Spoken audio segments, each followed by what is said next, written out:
This bunker operated until 1987, when a new era of tactical weapons able to destroy most underground targets on the globe. For 70 years, Stalin's secret bunker lay sealed under Moscow, locked behind rusted steel doors no one dared to open.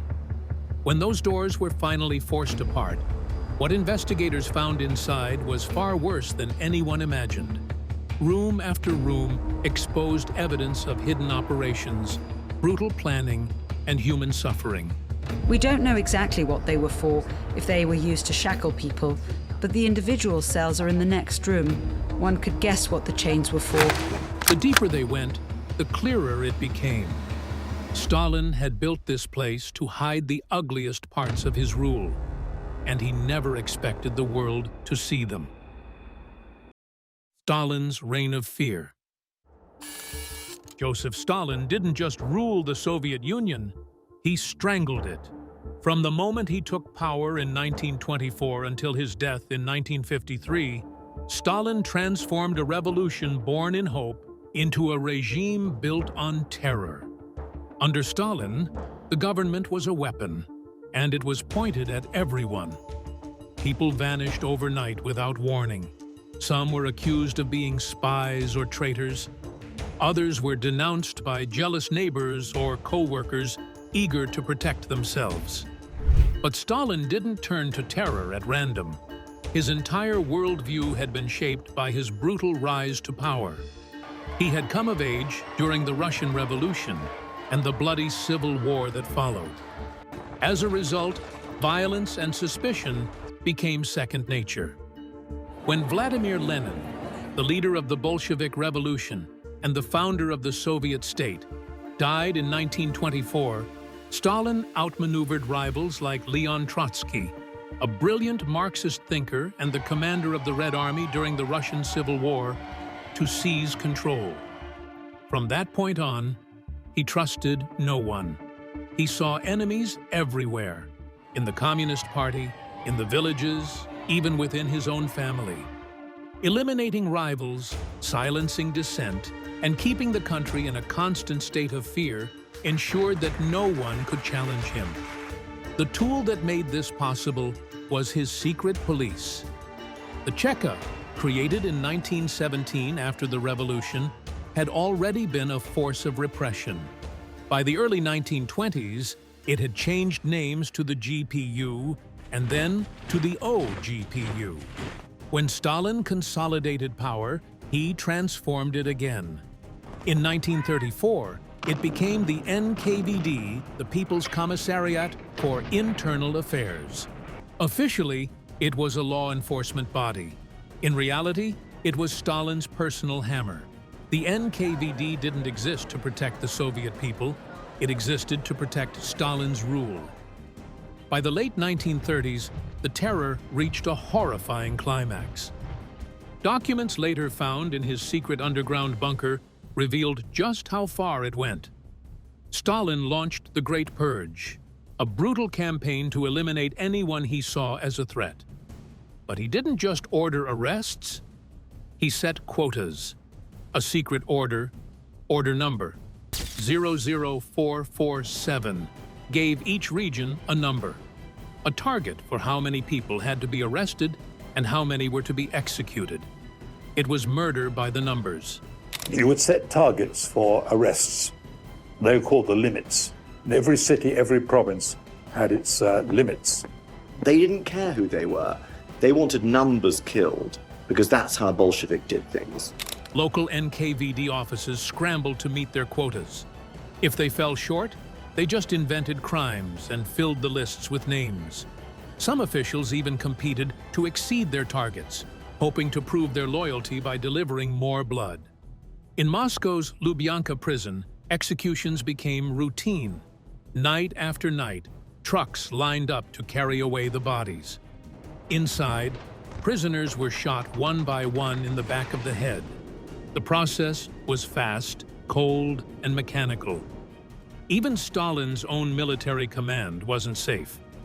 In 1937, he personally ordered the arrest of the Red Army's top generals. Among them was Marshal Mikhail Tukhachevsky, a national hero and brilliant strategist. Stalin accused him of conspiring with Nazi Germany without a shred of real evidence. Tukhachevsky was tortured until he confessed, then executed like so many others. Within months, nearly the entire top military leadership was gone. Stalin had ripped out the brain of his own army just 2 years before Hitler invaded the Soviet Union. Publicly, the regime put on a show. Grand parades, heroic posters, patriotic music. But behind all of that was something darker. Stalin's fear was not just political, it was personal, almost pathological. He had lived his entire life climbing through betrayal, conspiracies, and blood. By the time he ruled the Soviet Union, paranoia was his only constant, and it drove him to build something horrifying. Rumors of Stalin's underground empire. For years, Soviet dissidents and foreign intelligence officers spoke quietly about something hidden under Moscow.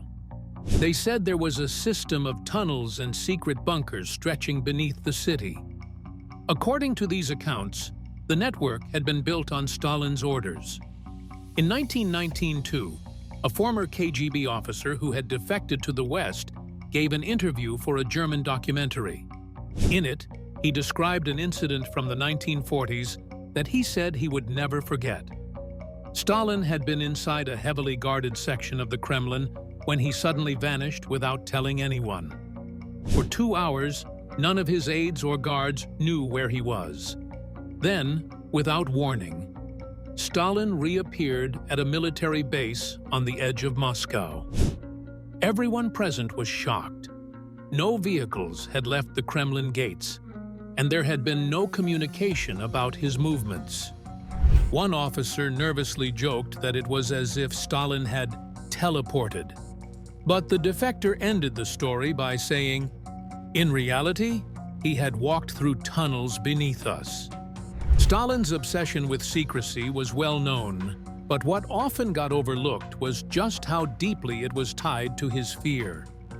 After Adolf Hitler came to power in 1933, and especially following the Nazi invasion of the Soviet Union in 1941 during Operation Barbarossa, Stalin's fear of assassination and betrayal became extreme. It was during this period that he allegedly ordered the construction of a hidden underground escape system. According to scattered accounts, this network was designed not just to protect him in the event of a nuclear attack, but also to allow him to disappear at will and rule from the underground if needed. Stalin did not even trust his closest allies with the full blueprint of the project. He kept people in compartments, giving each person only a small piece of the full picture. His car routes changed every day. Every meal was tested for poison before it reached his plate. Some sources even claim he never slept in the same bed 2 nights in a row. For decades, these tunnels remained a rumor until the early 2000s. The shocking discovery. A joint team of city engineers and military contractors was assigned to review old blueprints for a sewage upgrade near the Kremlin. The job was routine maintenance, but during the review, they noticed something that did not make sense. In the middle of the dense maze of utility lines, there was a large block of space with no markings or function assigned to it. At first, they assumed it was just an error in the records. Soviet-era blueprints often contained mistakes or deliberate gaps. But the dimensions of this empty space were too exact to ignore. It was not a random gap. It looked like something had been sealed off on purpose. The team brought in ground-penetrating radar to check the anomaly. The scans confirmed a solid structure below ground. An excavation crew was immediately called in to dig test shafts. Within days, they uncovered a massive concrete slab, far thicker than what was normally used in the area. Beneath the slab, they uncovered a large iron door. The surface showed clear signs of welding, and the seams suggested it had been sealed from the inside. Thermal cutting tools were brought in to break the seal. The work was slow and difficult. When the metal finally gave way and the door creaked open, the space beyond was completely dark. Flashlights lit the corridor ahead. It was narrow and built with thick, reinforced walls. As the team advanced, they saw that it was not a single passage, but a multi-level tunnel system stretching in several directions under central Moscow. The walls were reinforced with rebar, the panels were shock-resistant, and the supports were built to carry heavy weight. At first, some speculated it could be part of Metro 2, the secret subway network rumored to connect government and military sites, but the engineers on-site disagreed. The design did not fit known or speculated Metro 2 layouts. The materials and construction techniques looked older, from the late 1930s and early 1940s. The heavy concrete slabs, the style of brickwork in some chambers, and the stamped serial numbers on support beams all matched Stalin-era projects. The same kind of construction used in government bunkers, military command posts, and wartime factories built in the late 1930s and early 1940s. As they pushed further in, the layout raised more questions. Some corridors dead-ended without reason. Certain rooms were oddly shaped and had no clear function.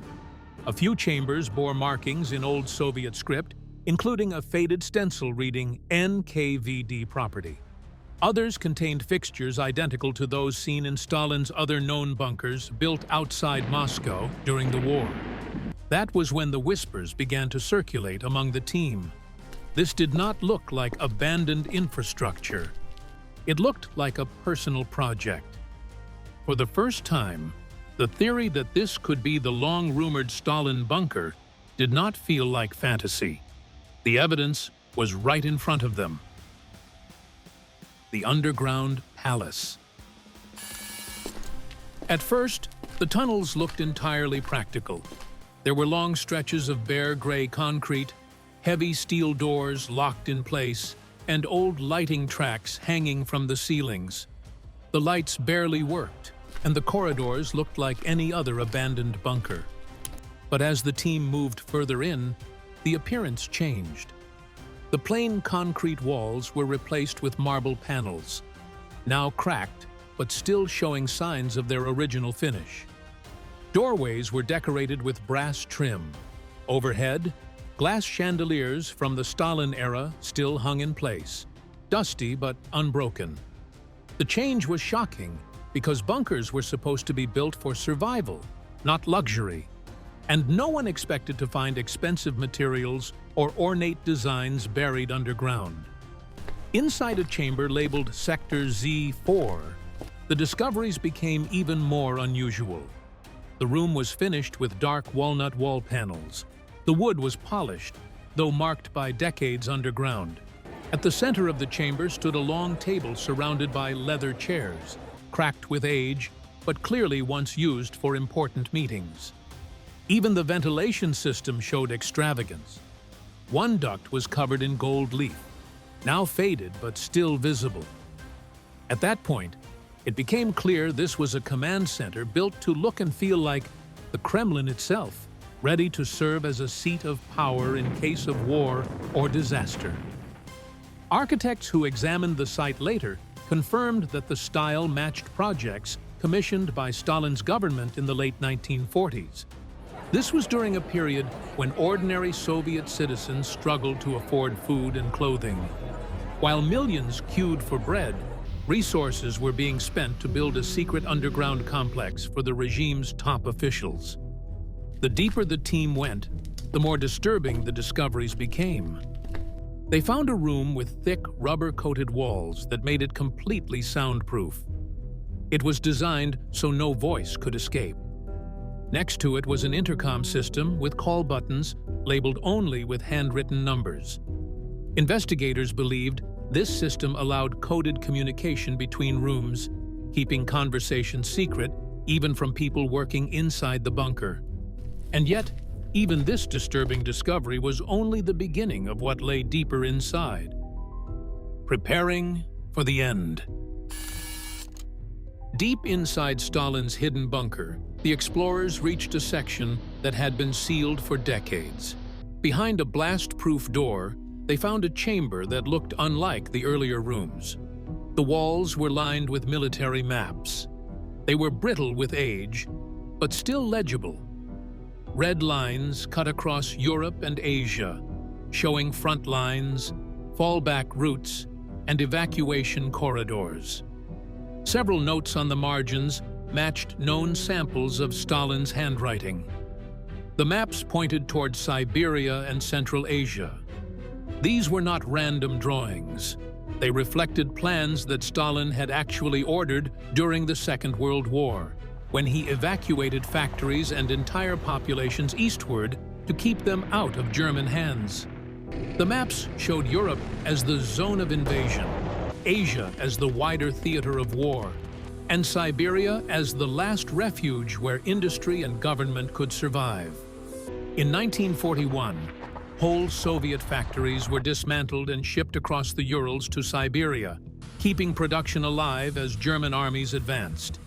The chamber suggested that Stalin expected to do the same again if Moscow fell, even after the war was won.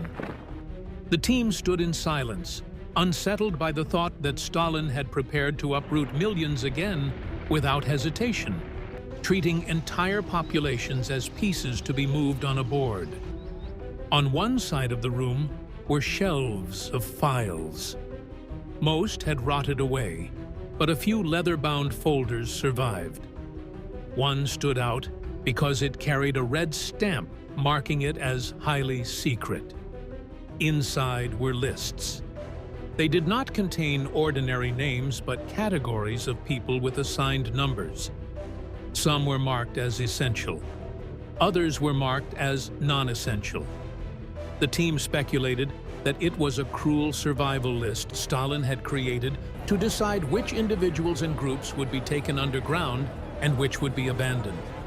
This was consistent with how Stalin had ruled for decades. He divided society into those he trusted and those he discarded. Party leaders, generals, scientists, and engineers who were useful to the regime were protected. Ordinary citizens, intellectuals, and anyone suspected of disloyalty were treated as expendable. The survival list in the bunker followed the same principle. If Moscow fell to a foreign invasion, or if nuclear war broke out, only the elite would be guaranteed safety. The corners of the chamber contained crates sealed in wax and coated with grease. Inside were rifles, pistols, grenades, and ammunition that had been preserved as if they might be used the next day. Other crates contained gas masks, water containers, and ration tins stacked neatly in rows. It was a supply cache prepared for the possibility of weeks or months of underground living. For the team, the sight was sickening. Stalin had built a world where he and his chosen circle could survive in comfort and safety, while the nation outside faced death. Then came the discovery that unsettled the explorers the most. Under a pile of broken bricks in the corner, they found a small toy. It was a wooden bear, hand-carved and worn smooth from handling. Its paint was faded, and one leg was broken. The toy did not belong in a war room filled with weapons and maps. It was a child's possession. The meaning was clear. If a toy was found here, then children had been brought into the bunker. This revealed that Stalin had not only planned to save his officials, generals, and scientists, he had also prepared to save their families. While millions of Soviet children on the surface faced hunger, bombs, and disease, a select few would have been hidden underground with their parents. These would have been the sons and daughters of the ruling elite.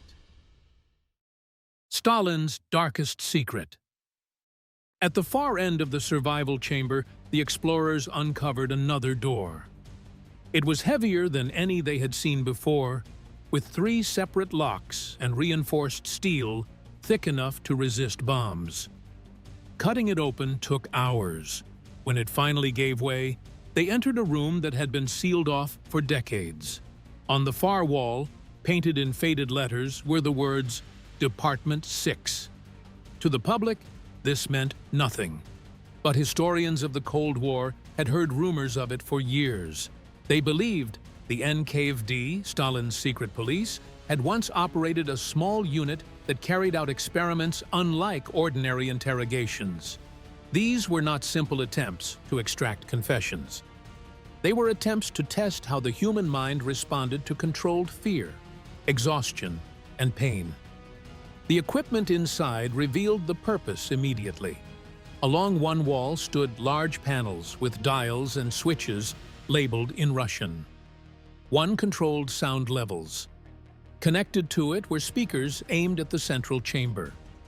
Research from the 1930s suggested that certain sound frequencies could trigger panic, nausea, and confusion.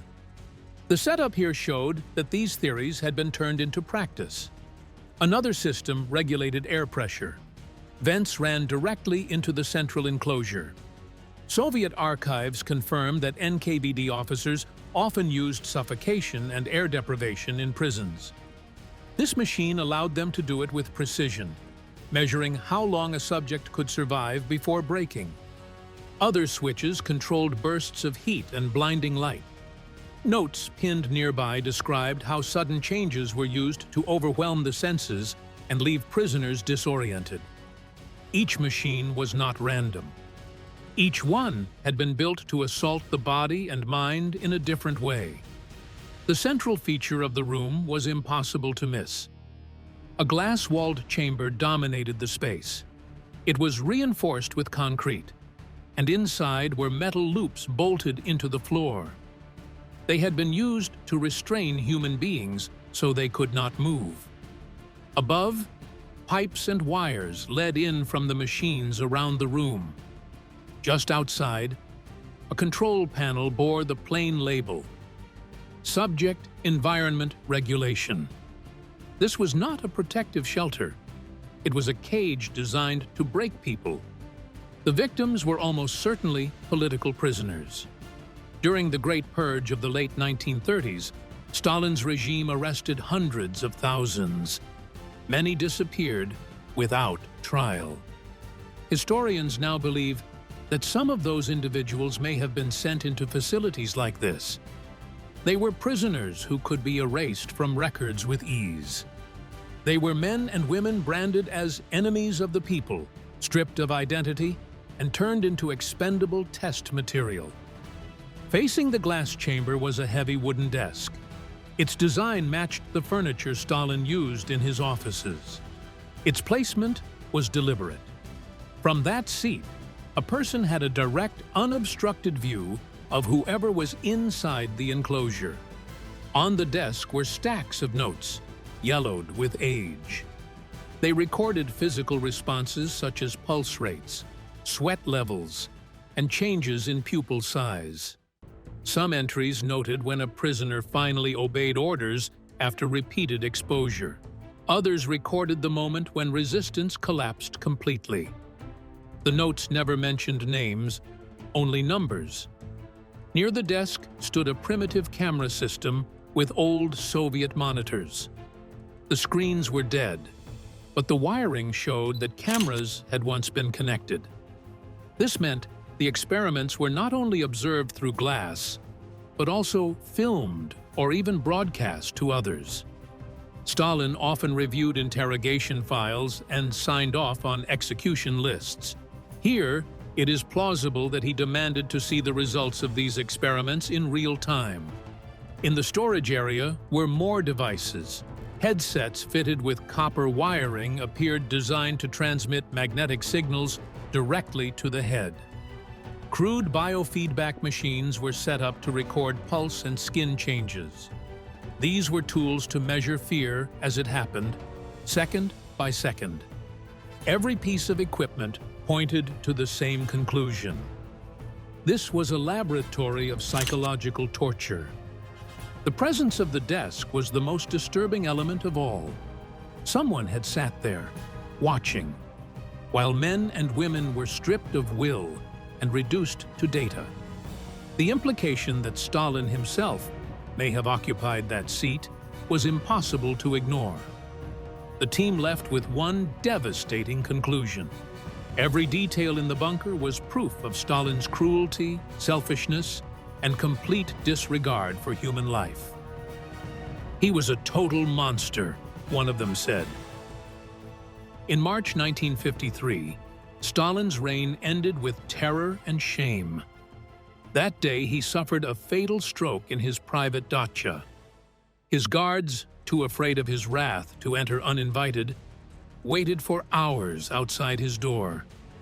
By the time they finally stepped in, he was lying on the floor, soaked in urine and unable to speak. And that was the final irony. Stalin had spent decades building bunkers, prisons, and a system of terror to protect himself from imagined threats. He ruled through fear, and that fear kept even his closest men from acting when he needed them most. The very culture of obedience and dread that had secured his power left him abandoned, helpless, and dying above the tunnels he had built to escape death. What do you think about these discoveries? Comment down below.